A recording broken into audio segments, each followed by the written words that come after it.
Hello বন্ধুরা, আজকে আমি কি ফুল তুললাম পূজার জন্য তার ভিডিও দিতে চলেছি। তো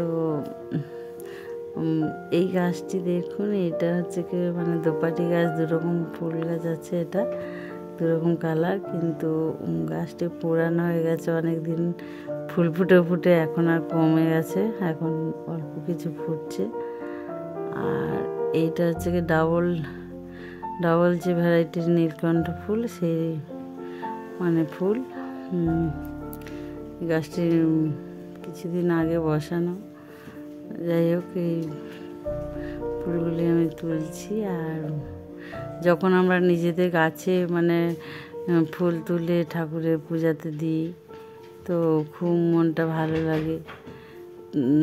আমার সকালবেলা তো ঠাকুরের ফুল দিতে খুব ভালো লাগে, তুলে নিজে হাতে বানানো গাছে। এটা একটা মা কালী জবা, মাঝে মাঝে একটা দুটো করে হতেই থাকছে। আর এই সাদা জবা, আর এই গাছটিতে একটা পিঙ্ক কালার দেশি ভ্যারাইটির জবা। ফুলগুলি ভালো এখন ফোটেনি, এই জবাগুলি।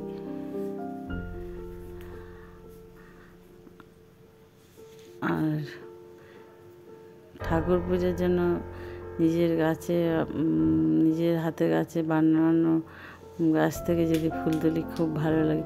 শিউলি ফুল আর ফুটছে না, সব প্রচুর ফুল হয়েছে, তো বর্ষাকালের আগে থেকে ফুল দিচ্ছিল, তো এখন ওই কমে গেছে। আজকে দুটি ফুল হয়েছে, দুটি ফুল তুললাম।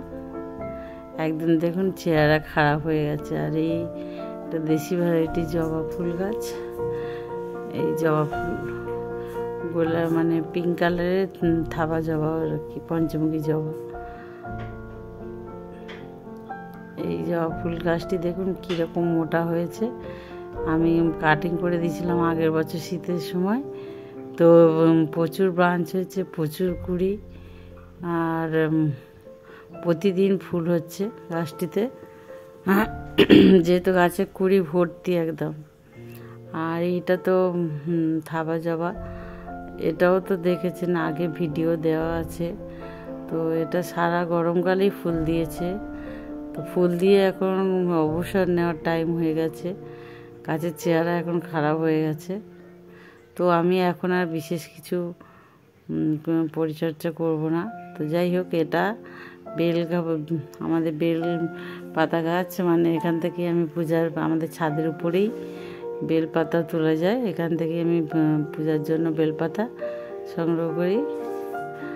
আর এই যে এখানে আবার নয়নতারা ফুল দু চারটে তুলে নিলাম, প্রতিদিন দু চারটে করে তুলি। সাদা ফুল আছে, 3 রকম ভ্যারাইটি আছে নয়নতারা, সবই দেশি। আর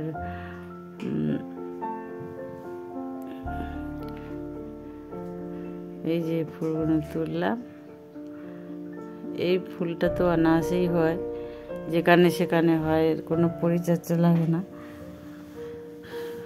তো ওই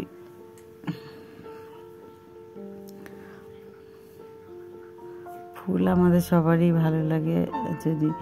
আর এখানে দেখুন, এই দূর্বা ঘাস করে রেখেছি। দূর্বা ঘাসটা আমার পূজার সময় তো খুব কাজে লাগে। বাইরে থেকে আমি দূর্বা ঘাস মানে বাজার থেকে কিনতে গেলে শুকনো দূর্বা ঘাস আমার ভালো লাগে না, সেই জন্য আমি ঘরেতেই দূর্বা ঘাস করে রেখেছি।